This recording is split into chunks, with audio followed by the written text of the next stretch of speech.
जय हिंद दोस्तों, मैं शिव स्वागत करता हूँ आपके YouTube चैनल शिव 124 फिजिक्स में।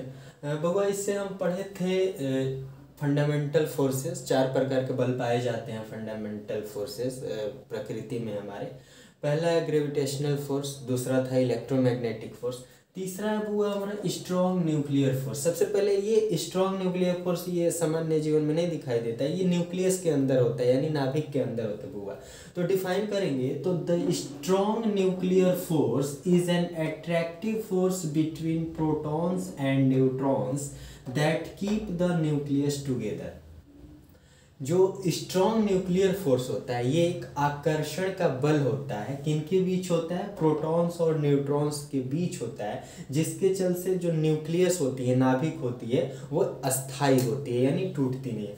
वो पता है कोई भी बॉडी होता है उसका एक सेंटर होता है, न्यूक्लियस होता है, उसमें होता है न्यूट्रॉन एंड प्रोटॉन। जो प्रोटॉन होता है पॉजिटिव चार्ज होता है और जो न्यूट्रॉन होता है ये होता है तुम्हारा न्यूट्रल होता है, न्यूट्रल होता है। और एक साइडवा में इलेक्ट्रॉन चक्कर लगाते रहता है, जिसे हम पढ़ते हैं, राइट। अब देखो बउआ, अभी यहाँ पे प्रश्न स्वयं खड़ा उठता है। हम जानते हैं कि जो पॉजिटिव चार्ज होता है, जो निगेटिव चार्ज होता है, इनके बीच आकर्षण होता है। आकर्षण मतलब एक दूसरे के नज़दीक खींचे चले जाते हैं, जैसे सामान्य जीवन में भी बचवा कोनो बच्चिया की तरफ खींचे चला जाता है। प्रकृति के देन है, एक प्लस एक माइनस आकर्षण हो जाते हैं बुआ। वही तरह यहाँ पे आकर्षण हो जाता है, इन दोनों के बीच आकर्षण होता है। आइजू बुआ अगर सेम चार्जेज हो तो रिपल्सन होता है, दूर भागने लगता है, ये दूर भागने लगता है। तो यहाँ पे एक स्वयं प्रश्न खड़ा हो जाता है बुआ, कंसंट्रेट कर लो यहाँ पे, कि जब ये दोनों जो होते हैं न्यूट्रॉन प्रोटॉन, मतलब एक ही न्यूट्रॉन एक ही प्रोटॉन नहीं होता है, बहुते प्रोटॉन होता है, बहुते न्यूट्रॉन होता है। तो प्रोटॉन प्रोटॉन तो विकर्षण बल लगता है, तो एक भाग जाना चाहिए, न्यूक्लियस उड़ जाना चाहिए यहाँ से। तो यह अस्थायी कैसे होता है? तो उसी को स्ट्रॉन्ग न्यूक्लियर फोर्स कहते हैं। समझने का प्रयास करेंगे। देखो बुआ, हम मानते हैं कि प्रोटॉन और प्रोटॉन के बीच विकर्षण बल लगेगा, लेकिन इनमें तो न्यूट्रॉनो है। न्यूट्रॉनो और प्रोटॉनवा के बीच क्या लगेगा? न्यूट्रॉनो और प्रोटॉनवा के बीच आकर्षण बल लगता है, मतलब अट्रैक्टिव फोर्स लगता है। उसमें क्या लगता है? न्यूट्रॉन न्यूट्रल होता है और प्रोटॉन होता है, तो न्यूट्रॉन प्रोटॉन और प्रोटॉन प्रोटॉन, इनमें तो विकर्षण लगता है। आइए वो हो जाएगा न्यूट्रॉन न्यूट्रॉन। इन जो बल होता है ये 3 प्रकार के बल हो जाएंगे इसके अंदर, एक न्यूट्रॉन न्यूट्रॉन, एक प्रोटॉन प्रोटॉन, एक न्यूट्रॉन प्रोटॉन। तो जो न्यूट्रॉनों प्रोटॉनों का बलवा लगता है बुआ, ये जो विकर्षण बल इनके बीच होता है इससे 100 गुना ज्यादा होता है।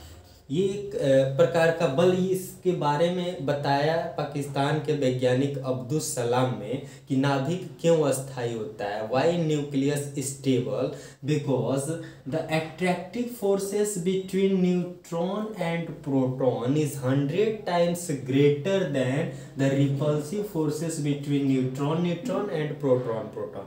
माने 100 गुना ज्यादा बल होता है ये न्यूट्रॉन प्रोटॉन के बीच। जो आकर्षण का बल लगता है वो 100 गुना प्रबल होता है जो न्यूट्रॉन प्रोटॉन प्रोटॉन और न्यूट्रॉन न्यूट्रॉन के बीच रिपल्सिव बल लगता है। मैंने हम तो कि 1 रुपया देनी है, क्यों दे दिया 100 रुपया, तो वो 100 गुना ज़्यादा हो गया, ये उससे कम हो गया 100 गुना। तो that this types of thinking होती है, इसे स्ट्रॉन्ग न्यूक्लियर फोर्स कहते हैं। अब आते हैं वीक न्यूक्लियर फोर्स। अब वीक न्यूक्लियर फोर्स किसे कहते हैं ये हम समझने का प्रयास करेंगे। तो सबसे पहले बता देना चाहेंगे कि वीक न्यूक्लियर फोर्स होता क्या है। वीक न्यूक्लियर फोर्स में जो होते हैं, ये स्ट्रॉन्ग न्यूक्लियर फोर्स भी अस्तित्व इसका होता है, नाभिक के अंदर होता है, और वीक न्यूक्लियर फोर्स का भी अस्तित्व होता है, वो नाभिक के अंदर ही होता है। तो हमारा चौथा फोर्स हो जाएगा वीक न्यूक्लियर फोर्स होगा, week nuclear force. Week nuclear force ये क्या होता है? जो डीके होता है ना, नाभिक के अंदर डीके होता है, उन्हीं के कारण वीक न्यूक्लियर फोर्स होता है। तो डिफाइन करेंगे तो nuclear force is responsible for, nuclear force is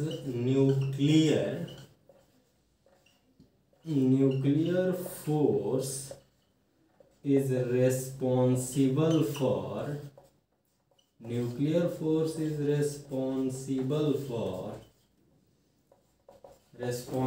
for the radioactive decay, the radioactive decay in nucleus of certain nucleus.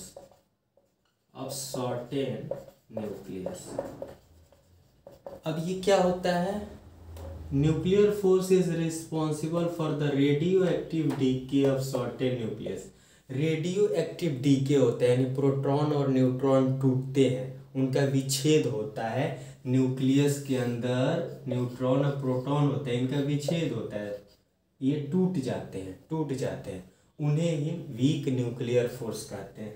अब ये जब टूटते हैं तो क्या बनते हैं, एक न्यूट्रॉन टूटता है बुआ, एक न्यूट्रॉन टूटता है तो सबसे पहले प्रोटॉन बनता है, एक इलेक्ट्रॉन बनता है और एक एंटी न्यूट्रिनो का निर्माण करता है। ये होता है प्रोटॉन बुआ, ये होता है इलेक्ट्रॉन और ये होता है एंटी न्यूट्रिनो। एक टूटता है, न्यूट्रॉन टूटता है तो डीके की वजह से, रेडियो एक्टिव डीके की वजह से, तो प्रोटॉन इलेक्ट्रॉन एंटी न्यूट्रिनो का निर्माण होता है। इसे बीटा माइनस एक्टिविटी कहते हैं बउआ। ऐसे ही जब एक प्रोटॉन टूटता है तो न्यूट्रॉन एक पोजी इलेक्ट्रॉन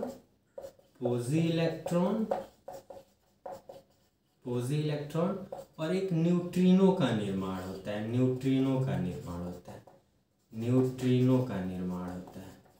देखो बउआ, न्यूट्रॉन टूटता है तो प्रोटॉन, इलेक्ट्रॉन और एंटी न्यूट्रिनो का निर्माण होता है बउआ, और एक प्रोटॉन टूटता है तो न्यूट्रॉन, पोजी इलेक्ट्रॉन और न्यूट्रिनो का निर्माण होता है। इस प्रक्रिया को बीटा प्लस एक्टिविटी कहते हैं। ये बउआ जब टूटता है तो इसमें कुछ ना कुछ कार्य होता होगा, बल लगता होगा, मतलब ये कैसे टूटता है, तो ये जौना मेथडवा से टूटता है उसी को वीक न्यूक्लियर फोर्स कहते हैं। जो इसमें बल लगता है उसे वीक न्यूक्लियर फोर्स कहते हैं। Beta minus activity and beta plus activity is known as क्या, वीक न्यूक्लियर फोर्स।